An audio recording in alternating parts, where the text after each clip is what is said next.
Tapi yang pertanyaan tadi itu apakah berwenang menteri dalam hal ini atau Menko lah, walaupun telah rapat dengan sekian menteri untuk membatalkan kembali Pulau G ini sudah diputuskan oleh gubernur sebelumnya untuk membatalkan keputusan gubernur ini. Setiap menteri mempunyai undang-undang. Menteri Lingkungan Hidup punya undang-undang, KKP punya undang-undang, tentu undang-undang lebih tinggi daripada Kepres. Kita katakan. Nah, ini rekomendasi daripada masing-masing kementerian, rekomendasi teknis. Sehingga harus ada keputusan di rapat tersebut. Kalau tidak ada keputusan, maka akan terjadi apa yang dikatakan bahwa pemerintah tidak tegas mengatakan apa yang harus dilakukan. Makanya bagaimana kalau keputusan dari Menko tersebut tidak ditaati oleh gubernur?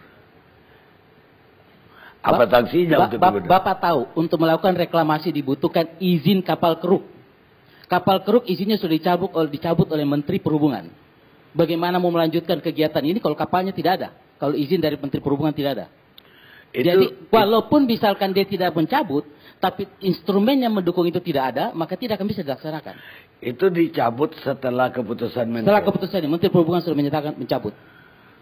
Dan ingat, setiap izin kapal keruk itu berlaku setiap 3 bulan. Jadi setiap 3 bulan otomatis harus perpanjang. Dengan adanya keputusan bersama dari Menko ini, maka diputuskan bahwa kelanjutan daripada izin kapal keruk itu di stop. Kenapa antara Pulau G dan Pulau tadi Bapak bilang CD itu keputusannya berbeda?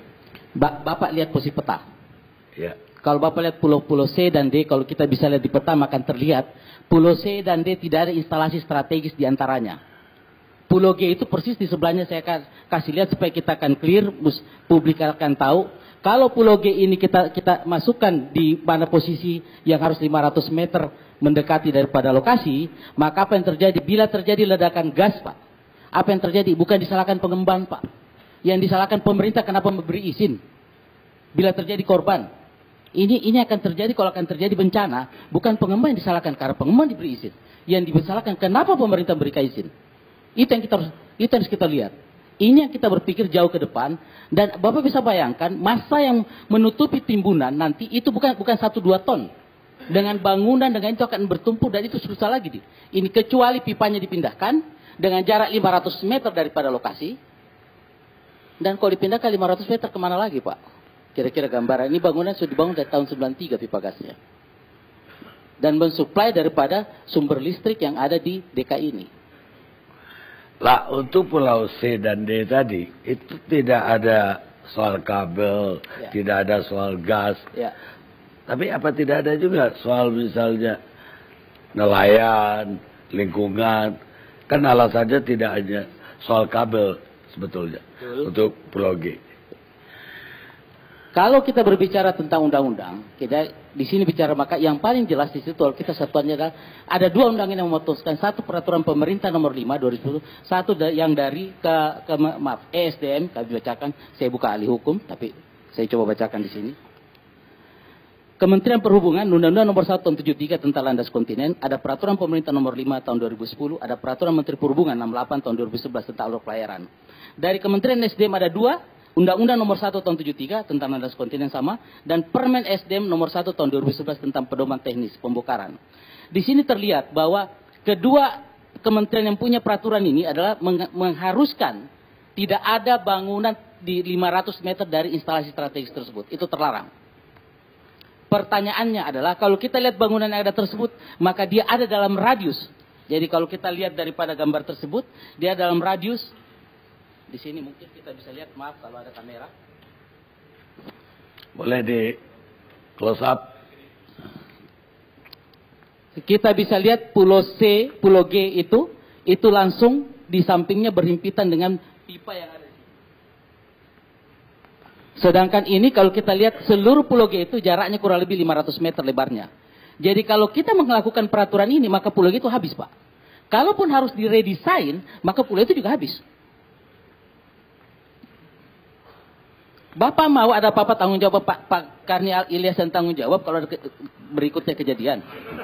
Jangan menteri diserahkan, apa yang saya tanya? Ya, tapi pertanyaan saya, seandainya tidak ada kabel tersebut, dan tidak ada gardu. Ini masih bisa Pak, itu diredesain namanya. Seperti yang terjadi di Pulau C dan D. Bapak tahu Pulau C dan D itu yang ada adalah bangunan itu harusnya, pulau itu harusnya terpisah. Kenyataan di lapangan dia adalah masih bersatu. Mungkin Bapak Ibu sekalian sering lihat pesawat, kita bisa lihat masih menyatu. Ini yang harus dipisahkan, karena posisi itu harus dipisahkan kurang lebih sekitar 120 meter harus dibuat selat, saluran, dan kedalaman 8 meter. Ini yang kita minta dan disetujui oleh pengembang. Mereka bisa lanjutkan dan catatan itu harus dipisahkan kembali salurannya. Bagaimana dengan 14 pulau lain? Kami diberi waktu 3 bulan lagi Pak, untuk mengevaluasi. Jadi bisa juga dilarang, bisa juga...